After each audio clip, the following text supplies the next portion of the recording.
அண்மை செய்தியை பார்த்து வருகிறோம். விருதுநகரில் மறுவாக்கு எண்ணிக்கை நடத்த கோரி விஜயபிரபாகரன் மனு அளித்திருக்கிறார்.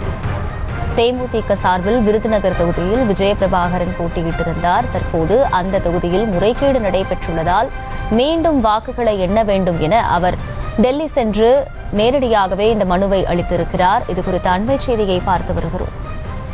கூடுதல் விவரங்களை செய்தியாளர் மதியழகன் வழங்க கேட்கலாம். மதி, வணக்கம். விவரங்கள்.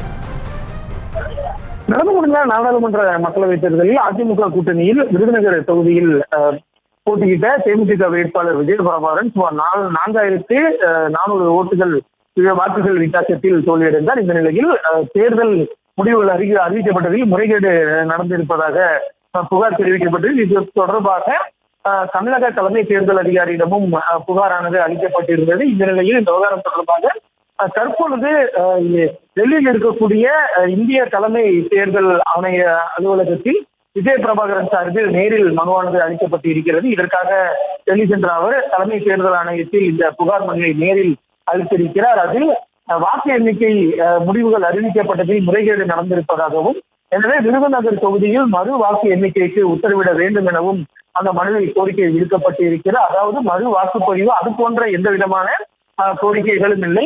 முடிவுகள் எண்ணப்பட்டு அறிவிக்கப்பட்டதில்தான் முறைகேடுகளும் குளறுபடிகளும் இருக்கின்றன. எனவே மறு வாக்கு எண்ணிக்கைக்கு மட்டும் உத்தரவிட வேண்டும் என்று அந்த மனுவில் கோரிக்கை விடுக்கப்பட்டு இருக்கிறது.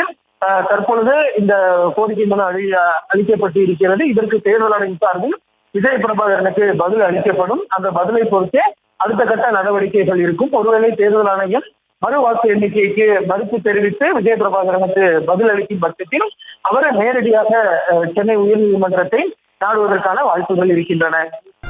விவரங்களுக்கு நன்றி மதியழகன். செய்திகளை உடனுக்குடனும் துல்லியமாகவும் தெரிந்து கொள்ள சப்ஸ்கிரைப் பண்ணுங்க.